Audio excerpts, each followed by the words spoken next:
शिवा, बेटा शिवा, शिवा, क्या सोच रहा है बेटा? चल खाना खा ले। माँ, पापा शराब पीना कब छोड़ेंगे? तू टेंशन क्यों लेता है बेटा, मैं हूँ ना। लगता है मुझे पढ़ाई छोड़नी पड़ेगी। क्यों, क्या हुआ? हुआ क्या माँ, स्कूल की फीस कभी टाइम पर पहुँचती नहीं। इस बात के लिए मुझे टीचर की भी सुननी पड़ती है। मेरे सारे दोस्त ऐसे देखते हैं जैसे मैं एक भिखारी हूँ। शराब हमारे पापा पीते हैं और लोग हमें बुरी नजर से देखते हैं। हमारी कहीं कोई इज्जत नहीं है माँ। ऐसे क्यों कहता है पगले? पापा को समझाएंगे, तू चिंता मत कर।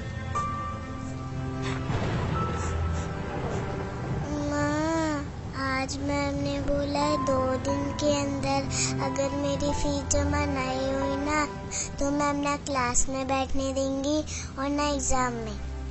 आप मेरी फीस जमा करवा दो ना। हाँ हाँ मेरी बच्ची, सब हो जाएगा। कल करती हूँ कहीं से पैसे का इंतजाम। माँ, आपको तो बुखार है।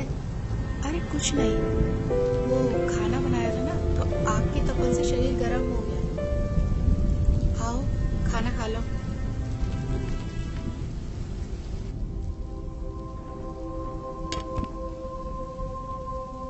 और हाँ, पढ़ाई छोड़ने के बारे में सोचना ही मत, समझे?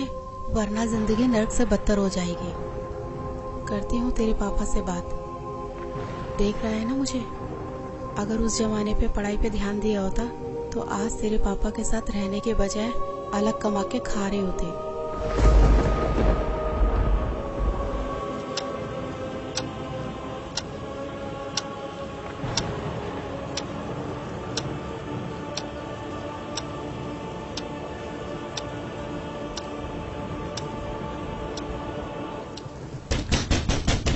साले, दरवाजा खोल। साले, दरवाजा खोल।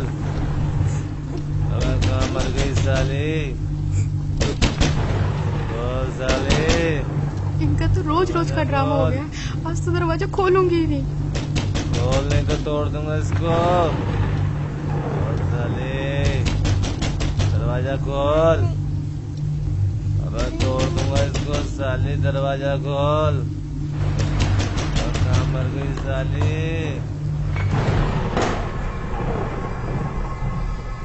तू करती क्या रहती है साले? इतनी देर लगती है दरवाजा खोलने में? खोल हरामजादी, क्या कर रही थी? देखो मेरी बात सुनो, आप रोज रोज पी कर आते हो, बच्चे भी डर जाते हैं। तू मुझे समझाएगी? अब मुझे तुझसे सीखना पड़ेगा कि घर कब आते हैं और कैसे पीते हैं। तू मुझे समझाएगी साली? तू मुझे सिखाएगी साली? मुझे समझाएगी साली? तू मुझे समझाएगी? मुझे समझाएगी?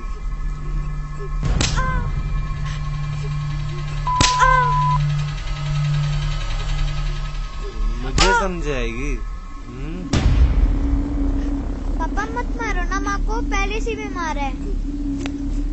तेरी इतनी मजाल, तू मुझे रोकेगा? देख क्या रहा है? देख क्या रहा है? मत मारो।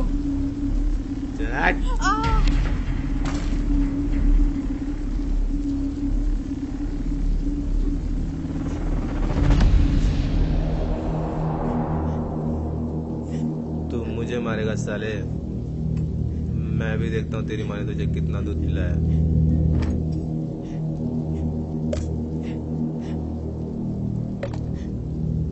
आजा मार, मार साले, मार।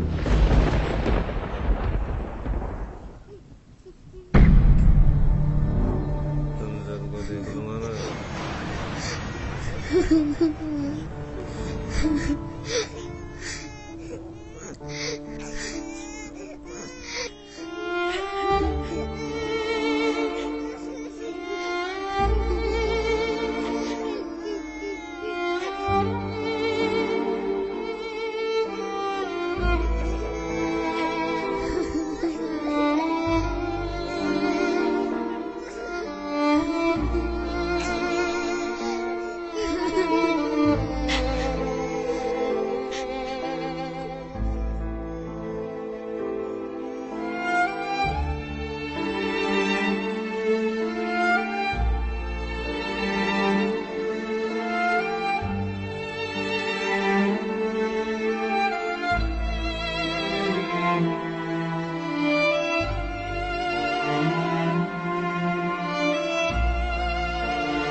जी टिफिन।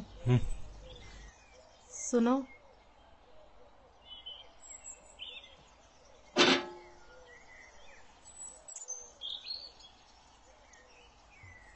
माँ माँ, जल्दी चलो, मैं स्कूल के लिए लेट हो रही हूँ। हाँ हाँ मेरी बच्ची, बस 2 मिनट, मैं अभी तैयार होके आती हूँ।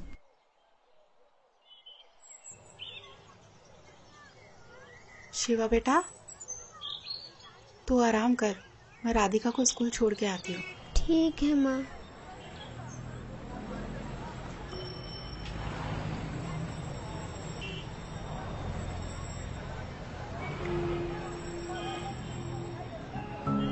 माँ, पापा कब सुधरेंगे?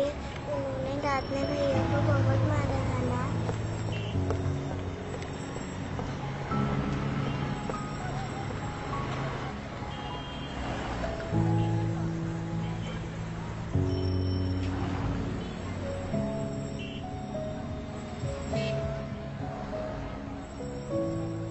हे भगवान, कब तक इन बच्चों को दिलासा दूं? मेरे होते हुए मेरे बच्चे नर्क जैसे जिंदगी जी रहे हैं। इससे अच्छा तो हम मर जाते, वो बेहतर होता। कम से कम रोज रोज की मार पिटाई और समाज में जलील होना तो बंद होगा।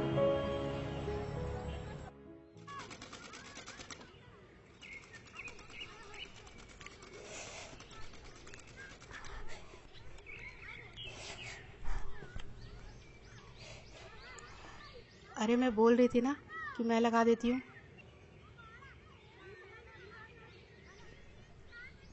ला, मुझे दे। ठीक है।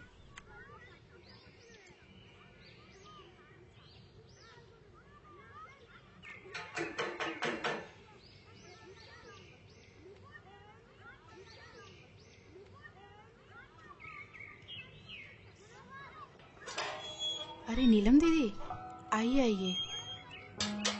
और पुष्पा बहन, ठीक हो आप? बस दीदी, कट ही रही है। अच्छा, सूट सिल दिया मेरा? बस दीदी, वो आप ही का सूट सिल रही थी।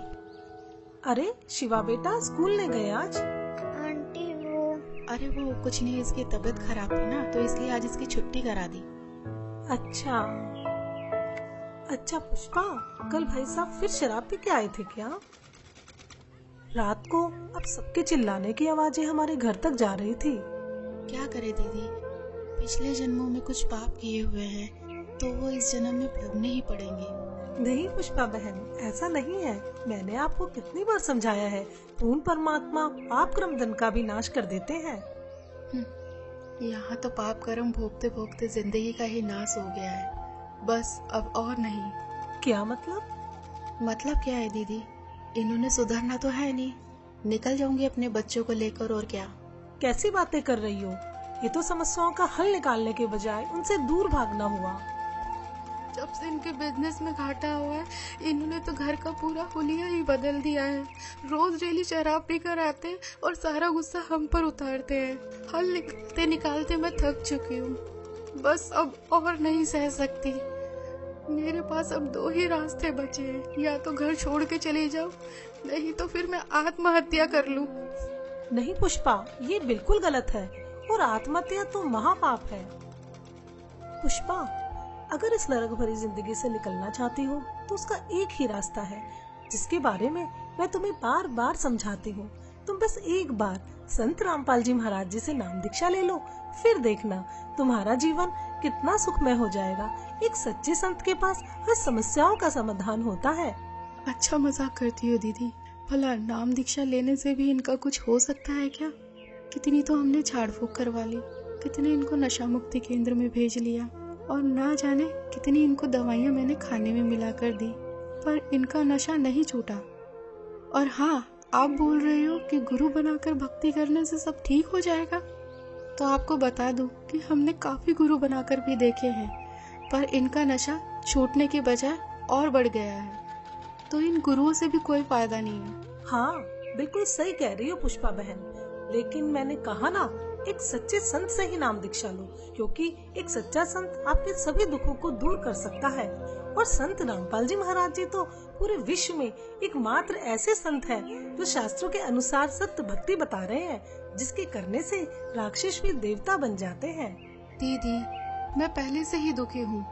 मैं पैसे कहाँ से लाऊंगी गुरुओं के पास जाने के लिए? और आपको तो पता ही है कि घर की हालत कैसी है और इसके पापा कितनी शराब पीते हैं। मैं सब जानती हूँ, मैंने भी ये नरक भोगा है। पुष्पा बहन, क्या तुम भूल गई जब मेरे पति शराब पीते थे? वो घर के अंदर होते थे, मैं बच्चों को लेके बाहर रात गुजारती थी। जो भी हाथ में आता था वो सब कुछ बेच देते थे। हमें पीटना उनका रोज का काम था। लेकिन हाँ, जब मैंने संत रामपाल जी महाराज जी से नाम दीक्षा ली तो आज मुझे देखो, मैं अपने घर में सुख और शांति से रह रही हूँ। अब मुझे किसी तरह की कोई परेशानी नहीं है। मेरे पति ने शराब पीनी छोड़ दी और परमात्मा की दया से उनकी नौकरी लग गई। और हाँ, पैसों की चिंता मत करो, संत रामपाल जी महाराज जी के आश्रम में किसी तरह का कोई पैसा नहीं लगता। अच्छा? हाँ बिल्कुल। हाँ दीदी, सही कह रहे हो। आपकी पहले क्या हालत थी ये तो मैं अच्छे से जानती हूँ। तो फिर जब संत रामपाल जी महाराज जी से नाम दीक्षा लेने के बाद मेरे पति का नशा छूट सकता है तो भाई साहब का नशा भी गारंटी से छूटेगा। पता नहीं दीदी, वो दिन कब आएगा। मेरी बात मानो, कल मेरे साथ सत्संग में चलो, वहाँ से नाम दीक्षा ले लो, फिर देखना आपके पति की नशा करने की आदत भी छूट जाएगी और आपके घर की आर्थिक स्थिति भी ठीक हो जाएगी। जी ठीक है दीदी, कल संत रामपाल जी महाराज के सत्संग में भी चल के देख लेती हूँ। जहाँ इतना सब कुछ कर लिया तो इतना और सही। जी ठीक है जी। अगले दिन पुष्पा नीलम के साथ सत्संग में तो चली जाती है, लेकिन उसको नहीं मालूम था कि इस बारे में रमेश को भी पता चल जाएगा।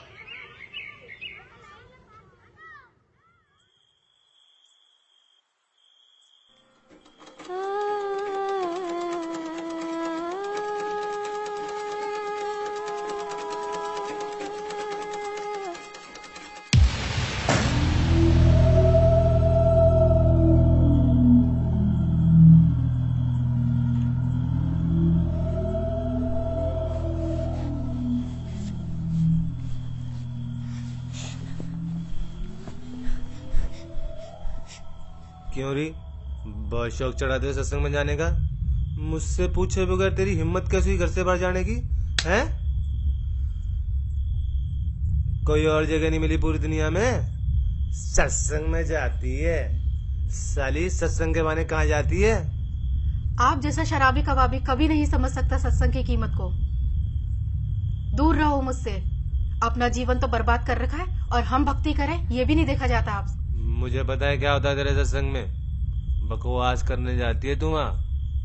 बस यही दिन देखने को रह गए थे, नाक कटा के रख दी तूने मेरी। और खबरदार, आज के बाद सत्संग का नाम भी लिया तो यहाँ चल गाना लगा।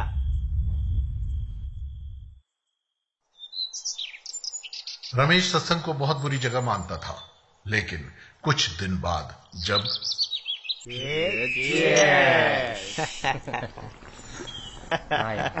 छोड़ क्या क्या। अरे कौन है साला? अरे दिनेश। अरे पूछ आ जाएगी नहीं। अरे दिनेश। हाँ सुमित। अरे क्या हाल है मेरे भाई? आज आए क्यों नहीं यार? अरे कुछ नहीं, वो बताते। अरे यार तेरे बगैर तो पार्टी में मजा ही नहीं आता यार। हाँ ठीक है, ये बता रमेश है वहाँ? कौन? रमेश? हाँ है ना, ये ले बता। हाँ दिनेश भाई, कैसा है मेरे यार? बढ़िया भाई। आ जाए नहीं तू यार। अरे दारू के पैसे हम दे देते भाई। अरे वो सब छोड़, तू ये बता कि तुझे पता है कि भाभी कहाँ जा रही है? क्या मतलब? मैंने अभी मिश्रा की वाइफ के साथ सत्संग में जाते हुए देखा है। इसकी और हाँ, तो आज तो तेरे दोनों बच्चे भी साथ हैं। इसकी तो अरे क्या हुआ भाई? यार क्या हुआ? अरे कुछ नहीं यार, तुम्हारी भाभी आज फिर सत्संग में जा रही है। अरे समझाने उसे, बिगड़ जाएगी वो।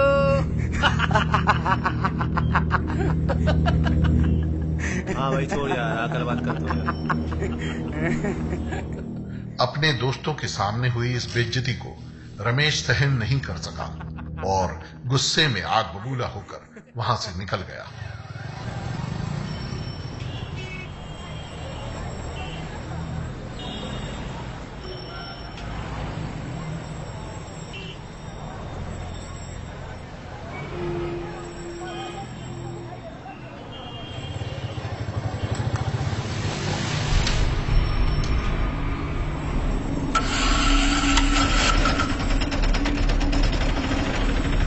चल साली, आज तेरा सत्संग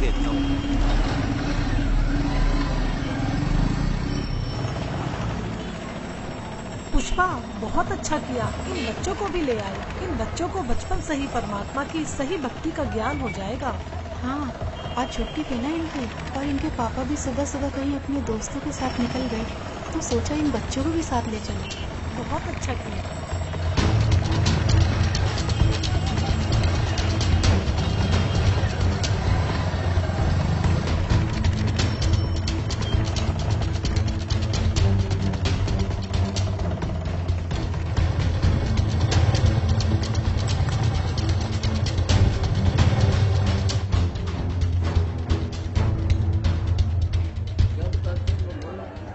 परमात्मा हमें याद दिलाते हैं।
सच्चाई भगत जी, इधर नहीं जाना आपको।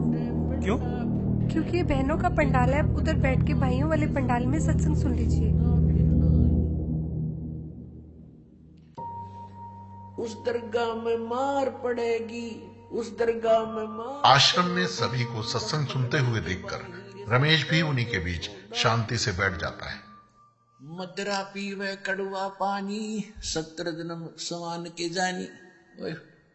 एक बार शराब पीता है तो 17 जन्म कंटिन्यू कुत्ते की योनि में जाओगा एक बार। और जिसने बोतल की बोतल खाली कर रखी है उसका तो पता नहीं 1000 जन्म हो गएगा, 2000 जन्म कुत्ते के। और कुत्ते का जन्म तो एक कब तेरा।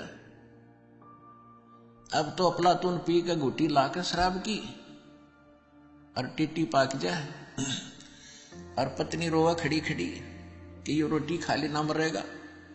वह थाली लेकर जाएगी, रोटी खा लो, और वो मारेगा ठोकर, दूर आ जा। वो पड़ेगी सारा दूर जाके पड़ेगा भोजन। और फिर उस दुष्ट आत्मा के साथ क्या होगा? कुत्ता बन के क्या खाएगा? जब तो ठोकर मारा था थालियों के, कुत्ता बनेगा। और फिर भूख लगेगी, सारी रात भौंकेगा, गली में पड़ेगा गर्मी सर्दी में। सुबह उठते ही कहाँ जाता है कुत्ता?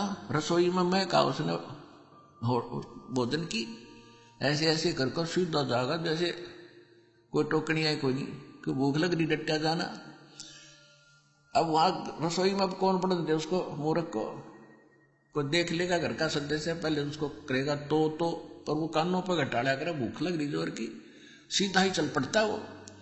फिर उठा कर लठ उसके कड़े में ठोकेगा कमर में, फिर ट्या ट्या ट्या करता जाएगा गली में। फिर कुछ देर के बाद कुछ भूल सी पड़ेगी डंडे की, फिर सोचेगा भूख तक वो अंदर है ही, फिर दूसरे मकान की तरफ चलेगा। वहां उसके भाग और दुर्भाग्य, उसने कोई टूक मिला या लठ मिला या जूत मिला। जब वहां भी उसकी सेवा लठ से होगी तो फिर वो प्रयत्न छोड़ देता उस दिन का। फिर वो बाहर भागता जंगल की तरफ। वहां क्या खाता है? टट्टी खा के आता है। और जब पी के शराब मारा था ठोकर, तो ये कर्म याद दिलाए जाते हैं। ये किसी डोम बाट के गीत नहीं भाई, भगवान की बताई हुई गाथा। और जिन महापुरुषों ने इसका लाभ उठाया वो आपके प्रत्यक्ष कर दिया, और दास ने इसका अनुभव हुआ, और आप भी पार होगे। इस ज्ञान को जितना फैलाओगे आपको उतना ही पुण्य मिलेगा। ये सत्कर्म मान लेना। सभी आपके भाई बहन हैं, भटक रहे हैं, प्यार से समझाना, क्योंकि प्यार से मानेंगे एक बार तो सबको रिएक्शन होगा ही होगा, क्योंकि काल बैठा है। ये बानी सुना दो, उनको कोई चिप दे दो, वो सुनते रहेंगे, काल भाग जाएगा, फिर वो अपने आप यहाँ आएंगे। आपके भाई बहन विश्व के प्राणी सब एक परमात्मा के बच्चे, ये ध्यान रखना।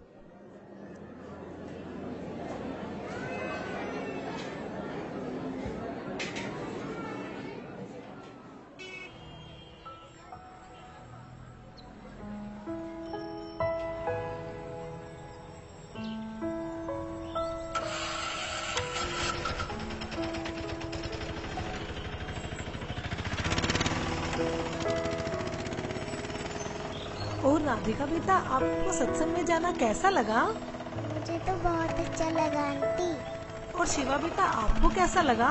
आंटी जी, सत्संग में जाना तो मुझे भी अच्छा लगा। अब डर है कि पापा पिटाई ना करे। बस दीदी, अब तो परमात्मा ही दया करेंगे।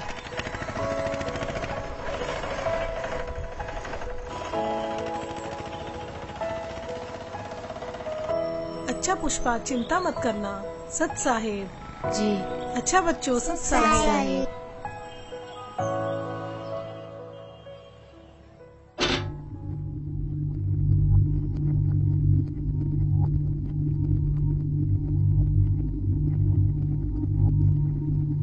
हाँ,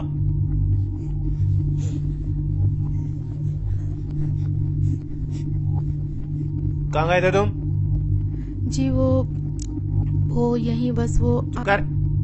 कहाँ लगा? पता नहीं कहाँ घूमती रहती है। जी ठीक है, लगाती हूँ।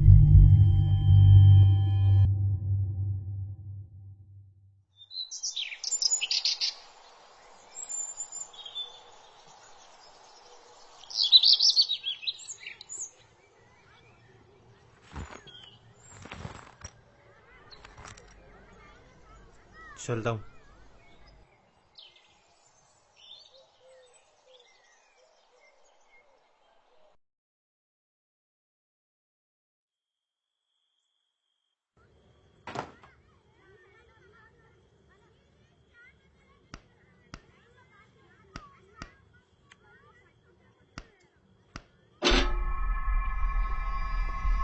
माँ,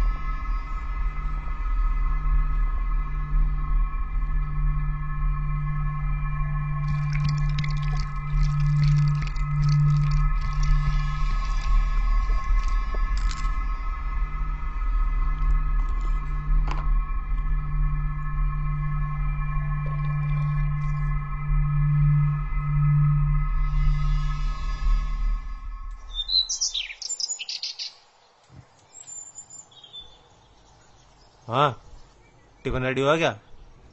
जी हाँ। क्या देख रही है? जी कुछ नहीं।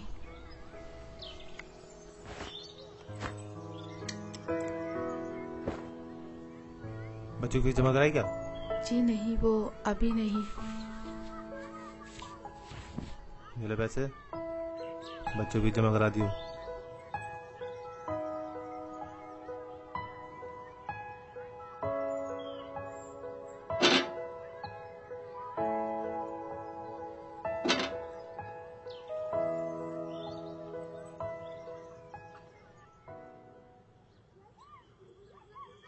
कुछ दिन से रमेश शाम को जल्दी घर आने लगता है, जिसे देख पुष्पा असमंजस में पड़ जाती है।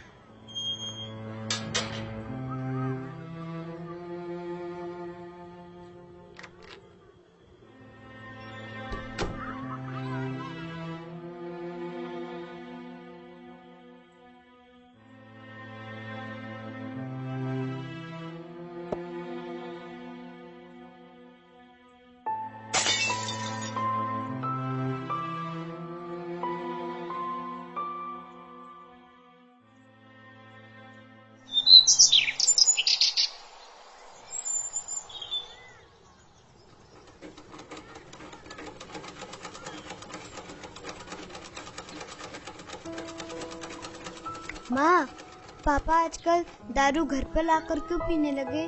पहले तो बाहर से पीकर आते थे।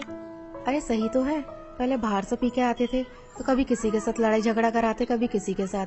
अब ये तो है कि घर पर ही लाकर पीते हैं और बाहर वालों की भी नहीं सुननी पड़ेगी हमें। हाँ माँ, आजकल उनके स्वभाव में भी बहुत बदलाव आ गया है। लड़ाई झगड़ा और गाली गलौज भी बहुत कम कर दिया है। सही कहा भैया, अब तो मम्मी की पिटाई भी नहीं करते। हाँ, लगता है ये सब गुरुजी का ही चमत्कार है। हे परमात्मा, दया करना।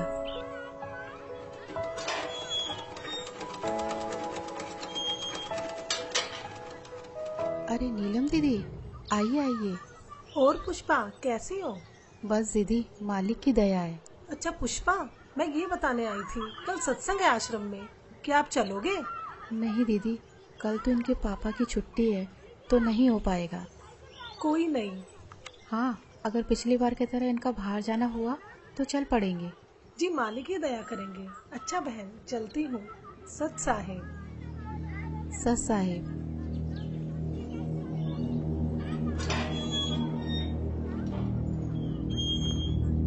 क्या करने आई थी ये? कुछ नहीं जी, वो बस ऐसे ही इनके कपड़े थे तो पूछने आई थी। चल चुप कर, बकवास करती रहती है। और हाँ, कल सुबह मुझे जल्दी जाना है, खाना जल्दी बना दियो, कहीं सोचो छुट्टी है मेरी। जी ठीक है। रमेश की इस बात को सुनकर पुष्पा खुश हो जाती है कि ये सुबह जल्दी निकल जाएंगे तो मैं सत्संग में जा पाऊंगी।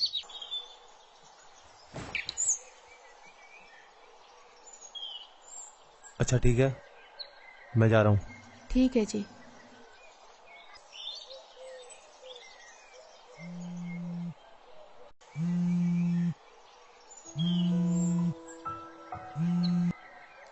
हाँ नीलम दीदी। जी दीदी। हाँ दीदी, मैं 5 मिनट में तैयार होके आती हूँ। जी जी जी। माँ, हमें भी ले चलो ना सत्संग में। हाँ माँ, हाँ बहुत अच्छा लगता है। ठीक है मेरे बच्चों, तुम्हें भी लेके चलती हूँ, चलो। पुष्पा आज भी नीलम के साथ अपने दोनों बच्चों को लेकर सत्संग में पहुंच जाती है, इस बात से बेखबर कि आज यहाँ उसके साथ क्या होने वाला है। आपत्ति आओगी कैसे खड़ा करूंगा। और क्या बताना चाहा था, जो परमात्मा 18 लाख व्यक्तियों को और 3 दिन तक भोजन भंडारे, लड्डू, जलेबी, कचौड़ी, पकौड़ी और दोहर और असरफी दे सकता है, एक झोपड़ी में बैठा व्यक्ति, वो समर्थ कितना है। और आपको क्या नहीं दे सकता, पूरे विश्व को खिला सकता है। वो पूरे असंख्य ब्रह्मांडों को 1 सेकंड में सब कुछ भर दे, हरा भरा कर दे इस पृथ्वी को, और आपका घर भर दे पूरा। अगर विश्वास करोगे तो ये सत्कर मान लेना, उस समर्थ का सहारा आपको है। हाँ हाँ दीदी, बहुत अच्छा लगा। और मैं तो सोच रही थी, और हाँ दीदी, कल तो कमाल हो गया। मुझसे पूछ रहे थे कि बच्चों की फीस जमा करा दी, तो मैंने कहा नहीं, तो मेरे हाथ में पैसे रख के चले गए। अच्छा। हाँ बहन, परमात्मा पर ऐसे ही विश्वास रखो, परमात्मा जो चाहे सो कर सकते हैं।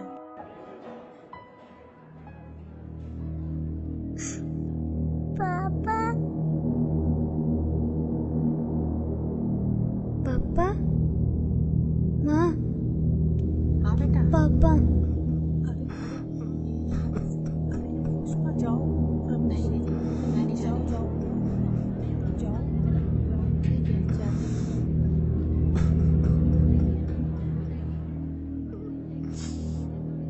मुझे माफ कर दो परमात्मा, मैं पापी हूँ मालिक। क्या हुआ जी? मुझे माफ कर दो पुष्पा, मुझसे बहुत बड़ी गलती हो गई।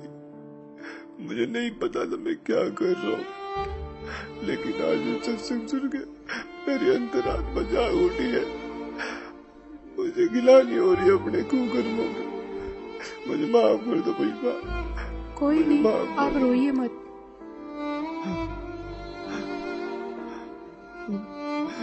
शिवा बेटा, मुझे माफ कर दे बेटा। मैं आज के बाद कभी भी तुम्हें शिकायत का मौका नहीं दूंगा। राधिका बेटी, तेरे पापा सुधर गए बेटा, मैं प्रॉमिस करता हूँ मैं शराब को कभी हाथ भी नहीं लगाऊंगा। मुझे माफ कर दो बच्चों। नीलम बहन जी, आपका बहुत बहुत शुक्रिया जो आपने मेरे पूरे परिवार को यहाँ का रास्ता दिखाया। कोई बात नहीं रमेश भैया, लेकिन एक बात बताओ, आपको ये ज्ञान कैसे समझ आया? पिछली बार जब आप पुष्पा और दोनों बच्चों को यहाँ पर लेकर आए थे ना, तब मैं यहाँ आया था। उस दिन मैं आप लोगों के पीछे पीछे यहाँ तक आया था, ये सोच के कि यहाँ कुछ गलत काम होते होंगे तो इन लोगों को रंगे हाथ पकड़ूंगा। लेकिन मैं गलत था, क्योंकि सत्संग में जो बातें बताई गई उसे सुनकर तो मेरा दिमाग ही घूम गया, जिसके बाद मैं किसी को बगैर बताए यहाँ से निकल गया और आश्रम से जीने की राह पुस्तक भी ले गया। बस इस ज्ञान को मैं अच्छे से समझना चाह रहा था कि आखिर सच्चाई क्या है। मैंने घर जाती बुक को पढ़ना शुरू किया और टीवी पर जो संत रामपाल जी महाराज जी का सत्संग आता है उसे सुनने लगा। मैं ये बिल्कुल भी नहीं चाहता था कि पुष्पा और दोनों बच्चों को यह पता चले कि मैं संत रामपाल जी महाराज जी का सत्संग सुनता हूँ। मानो एक रूटीन सा बन गया हो कि शाम को घर आकर दारू पीता था और सामने सत्संग भी चला देता था। वो कोढ़ से दुख होता हो, कुष्ठ से, इतना कष्ट आपको माँ के गर्भ में उस पीरियड में हो जाता है, तो उस समय ये परमात्मा से बार बार प्रार्थना करता है, हे प्रभु, हे मालिक, एक बार इस नरक से निकाल दो। वहां इसको याद भी होता है कि तू ये कष्ट किस लिए भोग रहा है, उसको याद होता है उसमें कि मैंने पहले बहुत से मनुष्य जन्म प्राप्त किए, साधना की नहीं, और जिस कारण से 84 लाख योनियां भी भोगी, कुत्ते गधे सुअर के जीवन उसको खूब याद आते हैं। फिल्म चलती रहती है उसकी, तो फिर ये कहता भगवान एक बार इस नरक से निकाल दो, सदा आपको याद करूंगा, परम संत की खोज करूंगा जैसा कि आपने बता रखा है, और सत साधना करूंगा भगवान, केवल अपने पेट के लिए कार्य भी करूंगा लेकिन आपकी याद नहीं भूलूंगा। अब परमात्मा कहते हैं बाहर आ जाता है प्राणी और आते ही सबसे पहले भगवान भूलता है, बाकी सारी बकवाद याद कर लेता है। शराब पीनी, मांस खानी, सिनेमा देखना और 36 फंड, बड़ी कोठी कार बनानी, तो कहते भगवान बोल कर सब कुछ याद कर लेता है ये। फिर परमात्मा ही याद दिलाने आते हैं उसको। सत्संग सुनते सुनते मुझे कुछ ज्ञान भी होने लगा और दारू से तो मुझे नफरत सी हो गई थी।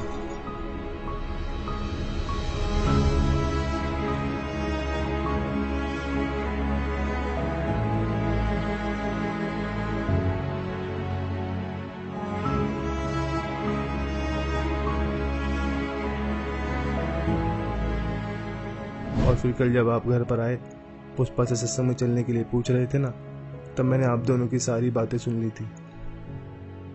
मैं बिल्कुल भी नहीं चाहता था कि पुष्पा और दोनों बच्चे मेरी वजह से सत्संग में ना जा पाए, इसलिए मैंने पुष्पा से झूठ बोला कि मुझे सुबह कहीं बाहर जाना है। फिर मेरे मन में भी आया कि क्यों ना मैं भी आज सत्संग में चलूं, तो आज मैं भी सत्संग में आ गया। संत रामपाल जी महाराज वाकई में पूर्ण संत हैं, जिन्होंने मेरे पूरे परिवार के साथ साथ मुझे भी यहाँ खींच लिया और मेरे अंदर के राक्षस को मारकर एक देवता बनने का रास्ता बताया। सुबह का भूला यदि शाम को घर आ जाए तो उसे भूला नहीं कहते, और अब आप संत रामपाल जी महाराज जी का ज्ञान समझ गए हो तो इससे बड़ी खुशी की बात और क्या होगी। जी, अब मुझे भी नाम दीक्षा दिला दीजिए, जिससे मेरे पाप कर्म कुछ हल्के हो सके। हाँ हाँ, क्यों नहीं भाई साहब, आइए। जी, हाँ बच्चों, आज रमेश भी संत रामपाल जी महाराज जी से जुड़ जाता है और अगले ही दिन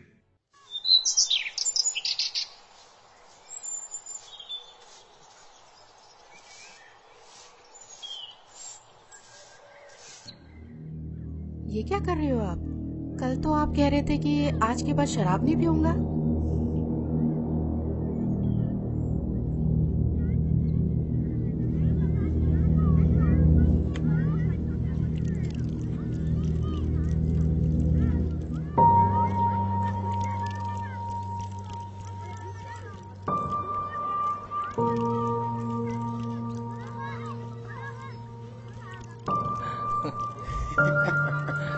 कल तो पुलिस वालों ने बहुत मारा यार।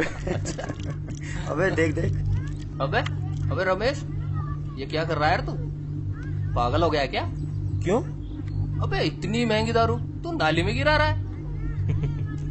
भाई मैं पागल हुआ नहीं हूँ, पागल था, लेकिन अब मैंने संत रामपाल जी महाराज जी से नाम उपदेश ले लिया है। और मुझे अब ये ज्ञान भी हो गया है कि इसे पीने के बाद कितना पाप लगता है। सोच में एक आकर बिल्ली आज को चली। हाँ यही समझ लो। अबे तो गिराने से क्या फायदा, हमें दे दे। भाई जब मुझे ज्ञान नहीं था ना तब तक मैंने तुम्हें खूब पिलाई, लेकिन अब मुझे ये भी पता चल गया है कि ये चीज मैं किसी को पीने के लिए भी दूंगा ना तो भी मैं पाप का भागी बनूंगा।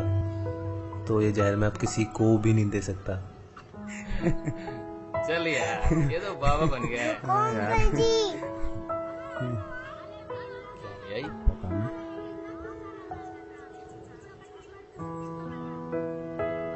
अरे ये क्या ले आई? ये हमारे गुरुजी संत रामपाल जी महाराज की पुस्तक। जीने की राह? हाँ अंकल जी, जीने की राह, जिसे पढ़ने के बाद लाखों लोगों ने भी नशा छोड़ा है। तो आप भी पढ़िए।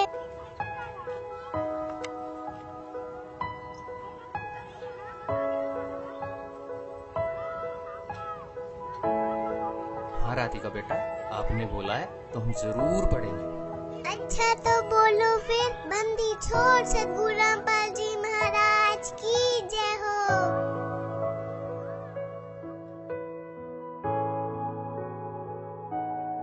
तो दोस्तों आपने देखा आखिर किस प्रकार रमेश का नशा छूट जाता है। संत रामपाल जी से जुड़कर लाखों लोगों ने अपना नशा छोड़ा है।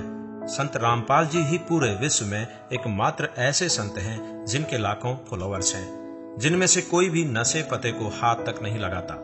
उनका मिशन है कि पूरे विश्व से नशे को खत्म कर सबको सत भक्ति मार्ग पर लगाना, ताकि आप और हम सभी मनुष्यधारी जीवों का यह मनुष्य जीवन सफल हो जाए। धन्यवाद।